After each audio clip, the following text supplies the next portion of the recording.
Welcome to We Use Our Powers for Good. We're Dory and Meg, two sisters, 10 years apart, using our powers for good.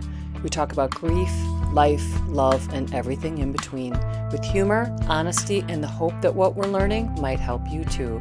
This is what it looks like to practice compassion, hold boundaries, and stay connected, even when life gets messy. We're so glad you're here. So, these frustrated faces, we literally just recorded the second podcast and then realized I didn't hit play. we didn't record it. So there must be something that we didn't share the first time that we're going to share now.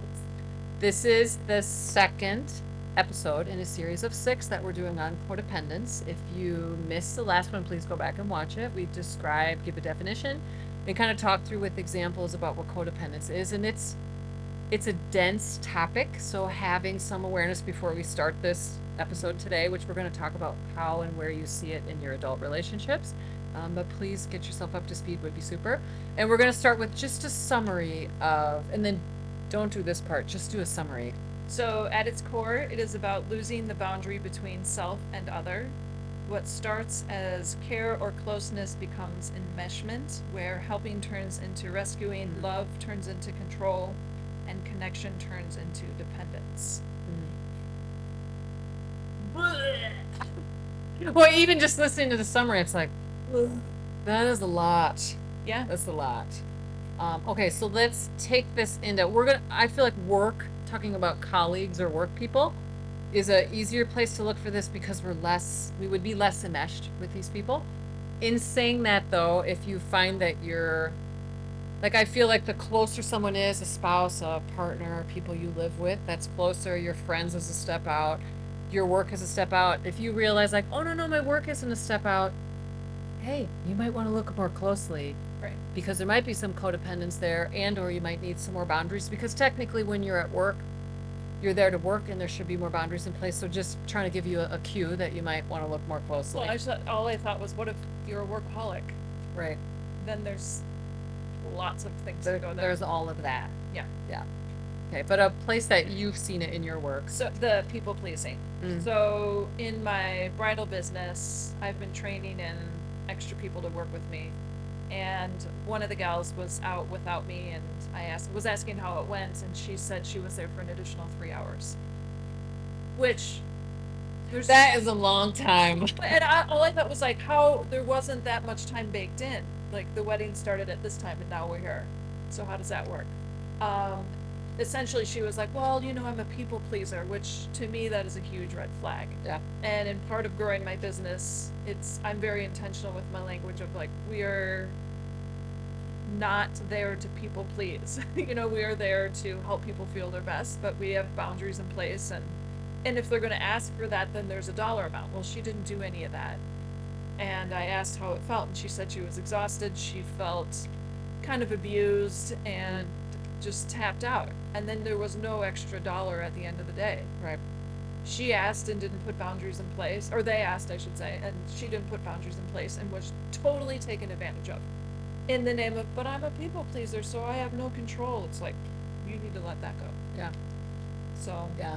Well, and in saying that, let me give a visual, because that's such a great example, because I live in the Midwest, and that's a thing. It's like we want people to like us, and Minnesota nice and whatever. In Minnesota, well, it's not just Minnesota. There's a sport called curling, and I was gonna say it's performed,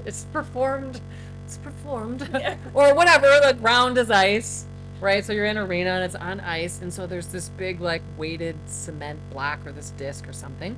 And essentially the disc is thrown and the goal is to get it over these lines or something. I don't know. But there's then a person out in front of this weighted thing, like buffing the ice, trying to get the ice super smooth so that this disc floats very smoothly as far as it will go, right? But then there's more.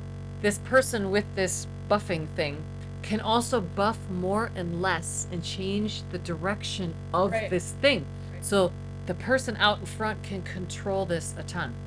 Oh, if you find you're out ahead of someone trying to make shit better and clean stuff up so this person has a good experience, you might be codependent, right? Right. So that's one of the frameworks that I use now, because my partner and I are very healthy and we have great communication, every once in a while he'll say something to me and it'll trigger like an old tape. And I'm like, okay, wait a minute. Am I trying to get out ahead of him and smooth? I'm like, nope, I'm not. And then I respond, right? But in my old life, the way with my ex-spouse, um, he was very reactive to things and had a temper and was often frustrated. And that didn't feel good to me when that was what was being exhibited. So if I stayed out in front of him and buffed the ice and did the things, he was perceived to be more settled or at peace or calm in himself, perceived. But then that to me felt better, right? So that's codependence, Right. folks. Right. Control, manipulating the situation. Yeah, but control from both ends. Right, right. So one is he's controlling me and people with his behaviors and words and things, and then I'm controlling him with things to try and get him to change. So this is what we want you to see is that one needs the other. Boom, boom, boom. You need two people that are willing to cycle with a challenge and a struggle and a fix, right? On this hamster wheel. Right, on this hamster wheel. So for me, of course, because my old life, I was married to someone that's what we were doing. Of course, I had that at my work. And at my work, I overfunctioned. That's what I did, right? So, I was codependent with the people that I worked with. Now, mind you, I had beautiful, lovely relationships with these lovely humans. Super. We were also codependent. And what that looked like for me was I just did everything. Everything that didn't get done or someone couldn't do or figure out or they were tapped out, I just did it all. I mean, like, you guys, I got so much done and I was so effective. No, I was way over high functioning. It was ridiculous. But I add in there that there were parts of these relationships that were really lovely and healthy. And I'm saying that because just because a relationship is codependent doesn't mean the whole relationship is crap, right?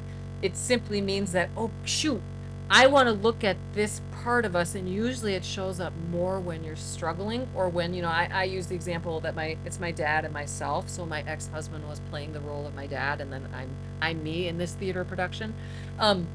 That you were just being aware of the dynamic when we struggle of there's more control that came from him. And then if I'm feeling like I need to get out and buff, you're looking where in your relationship that is, but you still could have lots of parts that feel good, right? Yeah. For sure. Yeah. Any other, remember we've already recorded this, so we're wanting to make sure we didn't forget anything. The biggie that you observe is that a codependent relationship is missing. You're not direct and you're not honest. Yeah. But if your identity is coming from somebody else's response, do you even know what your authentic answer is? Right. So what we notice a lot is, again, I'm a physical therapist and I own a business. We're sitting there. She's a stylist. We work a ton with women. I'm asking a woman, and I think I mentioned this in the first podcast in this series. Oh, how do you feel? What are your thoughts? What are your, and then, and the woman responds with, well, my husband. I'm like, okay. Yeah. That is a sign to you. If that is what comes out of your mouth, you might want to reflect on your relationship and just take a closer look. Yeah. Where is your own independence? Right. Because in theory, like Meg and I have a very healthy relationship. I should be able to say anything I want to her. I mean, not jerky, stupid things, right? But I could. Yeah. Let's say I'm struggling and I say something dumb. She meets me in a place of curiosity and questions, not with control and screw you, right? That a healthy relationship has a ongoing baseline of curiosity and kindness and acceptance, right? Mm-hmm. And if you're greeted with control or words that instantly shut you down so that you then get back in the role of not having your own thoughts and opinions and directness and whatever, that might be a sign. Yeah. You know you're codependent if, right? Yeah. Right. Yeah. Okay, so that was episode 2 in the series of 6. We're talking about codependence. Thank you for joining us. If you have questions about this, or this is hitting hard or landing new, please just leave comments and we'll respond. But stay tuned for the next episode where we will talk more about codependence. Woo!